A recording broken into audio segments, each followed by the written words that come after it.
ជម្រាបសួរនិងសួស្តីអ្នកនាងស្វាគមន៍នៅតាមមកកាន់វីដេអូរៀនទិញទំនិញពីប្រទេសចិននៅក្នុងកម្មវិធី Taobao ចឹងចំណុចសំខាន់នៃខ្ញុំនឹងបង្ហាញអ្នកនាងថ្ងៃហ្នឹងគឺវិធីសាស្ត្រយើងតាមដានទំនិញដែលយើងបានទិញនៅក្នុងកម្មវិធី Taobao ជាមួយនឹង promotion KX99 អញ្ចឹង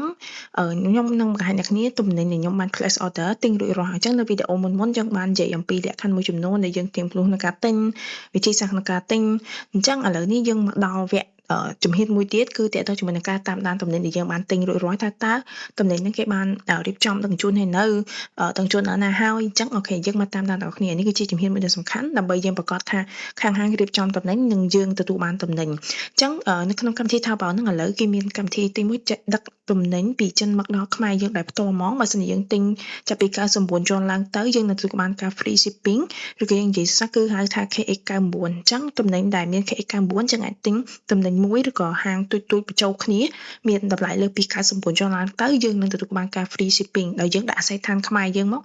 ដោយមិនចាំបាច់ដាក់អាស័យដ្ឋានក្រុមហ៊ុនដឹកជញ្ជូនឬក៏ឈ្មួញកណ្ដាលណាទេយើងដាក់អាស័យដ្ឋានខ្មែរដាក់ផ្ទះយើងផ្ទាល់ហ្នឹងហ្មងយើងបំពេញទីតាំងហ្នឹងទៅគេនឹងរៀបចំក្រោយពីយើងបានទិញទំនិញហ្នឹងKX99 ហ្នឹងលើពី99យន់គេនឹងរៀបចំដឹកជញ្ជូនមកទីតាំងដែលយើងផ្ទាល់ហើយដែលយើងបានទិញក្រុមហើយយើងនឹងតាមដានទាំងអស់គ្នា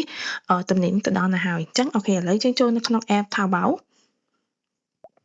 អូខេអញ្ចឹងមកដល់កន្លែងនេះគឺជាកន្លែងជំហានឬក៏កន្លែងដែលយើងអាចមើលបានតែមួយស្ថានភាពទំនិញរបស់យើងតើវានៅស្ថិតនៅកន្លែងណាអញ្ចឹងយើងមើលកន្លែងនេះមាន2ទំនិញអញ្ចឹងទៅមើលទំនិញទី1អូខេអានេះគឺជាទំនិញទី1បានន័យថាវាទំនិញនេះកំពុងតែរៀបចំទេអត់ទាន់បានដឹកចេញមកទេបានន័យថាខាងហាងគេទទួលបាន order នឹងរៀបចំដឹក order មកឲ្យយើងចឹងអានេះសារទុំតែ place order ហើយទេអញ្ចឹងអានេះគឺជាទំនិញមួយដែលយើងអាចដឹងថាអូខេកន្លែងនេះនៅត្រង់កន្លែងនេះគឺទំនិញទើបតែរៀបចំអត់ទាន់មាន tracking number មានអីច្បាស់លាស់ទេគឺរៀបចំខាងគេទទួល order នឹងរៀបចំដឹកមកឲ្យយើងអញ្ចឹងទំនិញទី2នេះមួយទៀតនេះអានេះបានន័យថាកន្លែងនេះគឺមានរូបឡានហ្នឹងបានន័យថាគេកំពុងតែ transfer transit មកឲ្យយើងហើយបានន័យថាអវ៉ាន់ហ្នឹងគេកំពុងដឹកជញ្ជូនកំពុងនៅតាមផ្លូវគេទៅឃ្លាំងរបស់គេមួយទៀតអញ្ចឹងអានេះគ្រាន់តែជាវិធីសាស្ត្រមួយនេះយើងគ្រាន់តែតាមដានដល់ក្រោយពីយើង place order ភ្លាមទេអាច place order ក្រោយមួយថ្ងៃខាងហាងគេនឹងទទួលបាន order នឹងរៀបចំឬក៏គេដឹកជញ្ជូនអញ្ចឹងយើងឃើញនេះក្រោយយើង place order ភ្លាមគេមានដឹកជញ្ជូននិងមួយទៀតរៀបចំដឹកជញ្ជូនអញ្ចឹងយើងតាមដានដល់គ្នាអានេះដោយសារតែយើងប្រើលក្ខខណ្ឌទី2លក្ខខណ្ឌ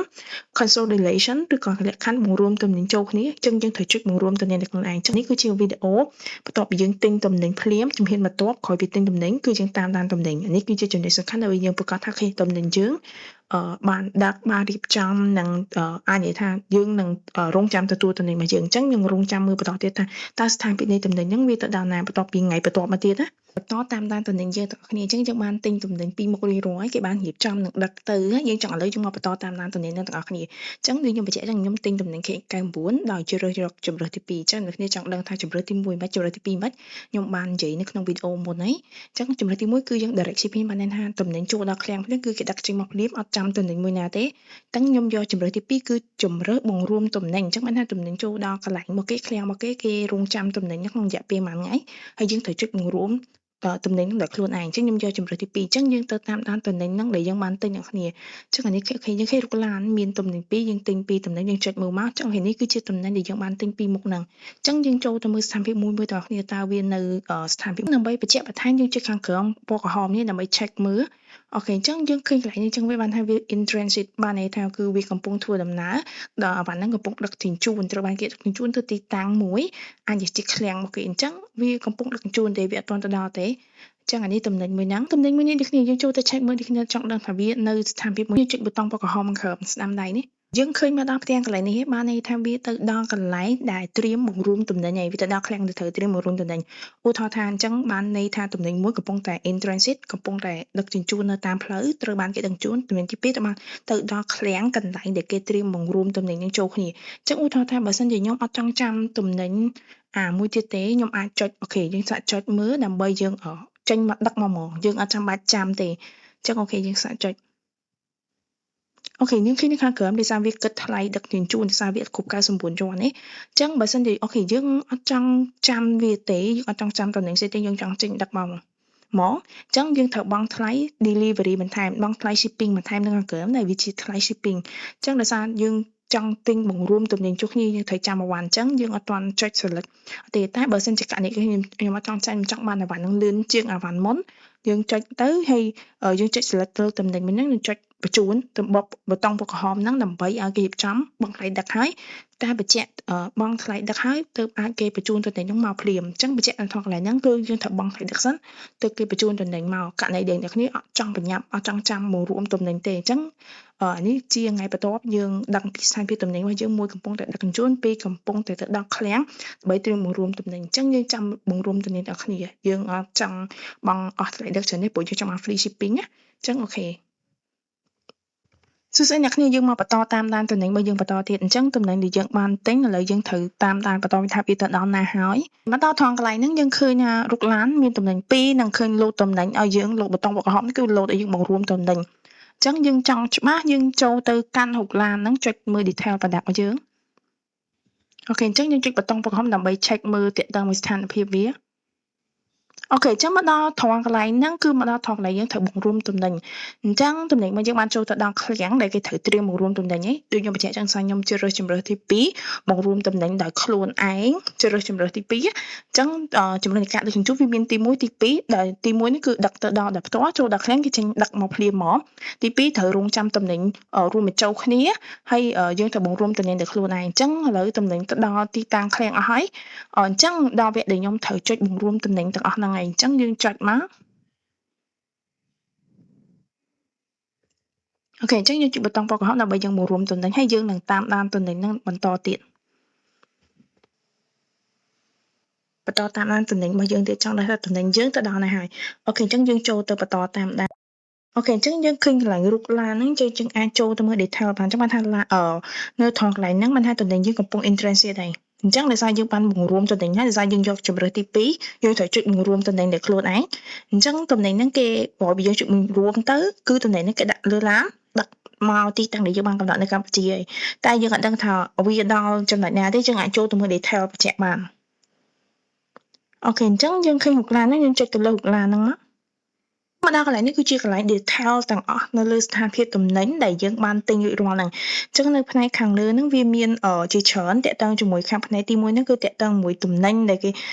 យើងបានរៀបចំខាងរៀបចំបន្ទាប់មកគេហាងគេបញ្ជូនបន្ទាប់មកដឹកទៅដល់ warehouse ហើយចំណែករូបឡានហ្នឹងបានថាគេកំពុងដឹកជញ្ជូនមកកម្ពុជាយើងហើយចំណែករូប Hyundai ហ្នឹងបានមកដល់កម្ពុជាចំណុចចុងក្រោយគឺបានមកដល់ដៃយើងបញ្ជូនមកដល់ដៃយើងហើយអញ្ចឹងអូខេដោយសារទំនិញមួយនេះវាកំពុងដាក់ថា interested ប៉ុន្តែជាក់ស្ដែងវាបានមកដល់ដៃខ្ញុំផ្ទាល់ហើយអញ្ចឹងខ្ញុំហ្នឹងវាអាច update យឺតឬក៏អាច update cost អញ្ចឹងអ្នកគ្នាយូរអ្នកគ្នាអាចមើលតាក់ទងមួយ tracking number ហ្នឹងអ្នកគ្នាអាចចំណាំមួយ tracking number ហ្នឹងបើសិនជា tracking number ហ្នឹងលេខ11ឬក៏ LP វាជាលេខ CTO ឬក៏ CNK អីហ្នឹងគឺអាហ្នឹងខាង CE អញ្ចឹងយើងអាចយកលេខ tracking យកទៅសួរខាងក្រុមហ៊ុនរបស់ហ្នឹងបានដើម្បីឲ្យគាត់ជួយឆែកមើលបានថាតើអូខេតំណែងហ្នឹងវានៅឬក៏នៅកប់យូរនៅឃ្លាំងគេអញ្ចឹងយើងអាចចំណាំបានតែសិននៅក្នុងមុខឡានហ្នឹងបានថាវាកំពុងដឹកមកហើយអញ្ចឹងយើងគាត់ដឹងថាវាកំពុងដឹកមកតែអត់ដឹងដល់អត់ប៉ុន្តែតំណែងជាក់ស្ដែងបានមកដល់ដៃខ្ញុំផ្ទាល់ហើយតែវាអត់ទាន់ update ទេប៉ុន្តែបើសិនគ្នាយូរអញ្ចឹងអ្នកអាចមើលទៅលើ tracking number បានយកលេខ tracking number ហ្នឹងជំនួយចំណាំបាននេះគ្រាន់តែជាវិធីសាស្ត្រចំណាំទេបើសិនជា tracking ផ្ដើមនៅលេខ11ឬក៏ LP អាហ្នឹងគឺជាលេខកូដtracking របស់ខាងក្រុមហ៊ុន CTO បាននេះថាក្រោយគេយើងខាង warehouse ខាង client ហ្នឹងគេបញ្ជូនដឹកបន្តរៀបចំដឹកទំនិញបន្តមកកម្ពុជាគេរៀបចំជ្រើសរើសខាងក្រុមហ៊ុនដឹកជញ្ជូនណាដែលគេត្រូវដឹកឲ្យយើងអញ្ចឹងវានឹង load tracking 11ឧទាហរណ៍11ហ្នឹងឬក៏ LP ហ្នឹងវាជាក្រុមហ៊ុន CTO អញ្ចឹងគេទទួលតួនាទីដឹកទំនិញបន្តមកកាន់កម្ពុជានិងដឹកបន្តទៀតមកកាន់យើងផ្ទាល់ជាអ្នកប្រើប្រាស់ចុងក្រោយនៅកម្ពុជាអញ្ចឹងបើលេខហ្នឹងវាមានលេខកូដ CNK យើងអាហ្នឹងគឺជាក្រុមហ៊ុន CE គេទទួលដឹកទំនិញរបស់យើងមកថាខាង Taobao នេះគេបានកំណត់ថាក្រុមហ៊ុន CE គឺជាអ្នកដឹកទំនិញឲ្យយើងគេទូទាត់ឲ្យដឹកទំនិញអីអស់ខាងមួយ CE ហ្នឹងគេដឹកទំនិញហ្នឹងឲ្យយើងអញ្ចឹងយើងអាចយកលេខកូដហ្នឹងយកឆាតទៅសួរក្រុមហ៊ុនខាង customer service បន្ថែមរបស់ក្រុមហ៊ុនមួយហ្នឹងអញ្ចឹងឥឡូវបើខ្ញុំដូចឧទាហរណ៍ថារបស់ខ្ញុំជាក្រុមហ៊ុន CTO លេខ11ហ្នឹងយើងអាចចំណាំបានខ្ញុំអាចយកលេខកូដហ្នឹងយកទៅឆាតទៅសួរខាង customer service ខាងរបស់ខាង CTO ហ្នឹងករណីដែលទំនិញហ្នឹងយើងទិញហើយវាយូរយើងអត់ឃើញទំនិញហ្នឹងបានមកដល់ដៃយើងសារតែបើសារតែទំនិញនេះខ្ញុំបានទាំងលឿនណាស់សារខ្ញុំបានមកដល់ដៃប៉ុន្តែក្នុង app វាអត់ update អីទេអូខេអញ្ចឹងកន្លែងហ្នឹងគឺជាកន្លែង view data ទាំងអស់បង្ហាញពីព័ត៌មានទាំងអស់នៃទំនិញរបស់យើងអូខេអញ្ចឹងគាត់ថាទំនិញយើងវាចេញពីហាងកន្លែងឃ្លាំងគេកន្លែងណាដឹកមកដល់ warehouse ថ្ងៃទីប៉ុន្មានគឺវាមានម៉ោងទាំងអស់អញ្ចឹង data ទាំងអស់ហ្នឹងអញ្ចឹងអ្នកប្រើជា Google Translate ដើម្បី translate ទៅលើព័ត៌មានទាំងអស់ហ្នឹងបានអញ្ចឹងដូចទី1នៅផ្នែកខាងលើហ្នឹងហាងគេរៀបចំបន្ទាប់មកគេរៀបចំ transit ទៅដឹកទៅ warehouse ឃ្លាំងដែលគេរៀបចំដឹកបន្តមកឲ្យយើងទៀតមកទៅដល់ warehouse ហ្នឹងករណីបើទំនិញហ្នឹងរួមទំនិញ ចុចបង្រួមសិននៅកន្លែង warehouse កន្លែងឃ្លាំងហ្នឹងបន្ទាប់មករូបឡានហ្នឹងគឺតាក់ទងមួយតំណែងនេះគេដឹកមកខ្មែរបានន័យថាវាត្រូវឆ្លងកាត់ចេញពីកន្លែង warehouse គេកន្លែងឃ្លាំងគេហ្នឹងដឹករហូតឆ្លងកាត់ពន្ធកយដែលគេ clear អស់មកអ្វី clear កយ clear ពន្ធហ្នឹងក៏វាបញ្ជាក់នៅក្នុងអា detail address ទាំងអស់ហ្នឹងដែរ detail ព័ត៌មានទាំងអស់ហ្នឹងដែលគេបញ្ជាក់នៅក្នុងការតាមដានតំណែងហ្នឹងបន្ទាប់មករូបផែនដីគឺមកដល់ទីតាំងកម្ពុជាចុងក្រោយគេគឺដឹកមកដល់ដៃយើងផ្ទាល់ដោយសារនេះគេ update យឺតប្រហែលជាវាអត់ update ឲ្យខ្ញុំទេតែតំណែងនេះបានមកដល់ដៃតែវានៅ load ឡាននៅឡើយអញ្ចឹងដូចជាអ្នកគ្នាសូមតែសិនជាករណីអ្នកគ្នាទំយូរនេះហើយបញ្ជាក់ទៀត លេខកូដ tracking ហ្នឹងតលេខកូដដែលគេចេញពី warehouse បើយើងមានលេខកូដដំបូងពេលដែលយើងចុចទិញយើងមិនឃើញលេខ tracking អាហ្នឹងវាអត់ទាន់ប្រើការបានទេកូដដែលយើងអាចយកទៅតាមដានជាមួយខាងក្រុមហ៊ុនឧទាហរណ៍ថាយើងឃើញលេខកូដដែលអាចយកទៅតាមដានសួរគេបានចុងក្រោយហ្នឹងគឺតែលេខកូដដែលគេដឹកចេញពីចិនមកហ្មងលេខកូដដែលមានឡានដឹកពីចិនមកពីកន្លែង warehouse គេមកអញ្ចឹងគឺមានកន្លែង warehouse ឃ្លាំងហ្នឹងតកូដដឹកត្រូវរៀបចំតំណែងចេញមកឲ្យយើងនៅកម្ពុជាហ្នឹងយកលេខកូដហ្នឹងដើម្បីយកទៅសួរគេដូចអញ្ចឹងយើងត្រូវតែចំណាំលេខកូដទាំងអស់ហ្នឹងក្បាលលេខកូដហ្នឹងហើយយើងអាចចំណាំទៅអានេះខ្ញុំជាករណីចំណាំមួយយកបើសិនជាយូរយើងយកទៅឆាតទៅសួរ customer service របស់ក្រុមហ៊ុនដឹកជញ្ជូនមួយហ្នឹងអញ្ចឹងយើងអាចចំណាំ11ឬក៏ LP នៅនឹង CTO ឬក៏មានខាង CE CNK ហ្នឹងគឺមានលេខកូដប្រហែលលេខកូដទៀតអញ្ចឹងយើងអាចយកឆាតលេខកូដហ្នឹងយកទៅសួរ customer service បើសិនតំណែងអ្នកគ្នាយូរអញ្ចឹងអានេះគ្រាន់ជាវិធីសាស្ត្របង្ហាញអ្នកគ្នាពីការដែលយើងតាមដានតំណែងយើងបានទិញរួចរាល់ពីចិនមកដល់ខ្មែរហ្មងដាក់ site ទាំងខ្មែរទិញជាមួយនឹង KX99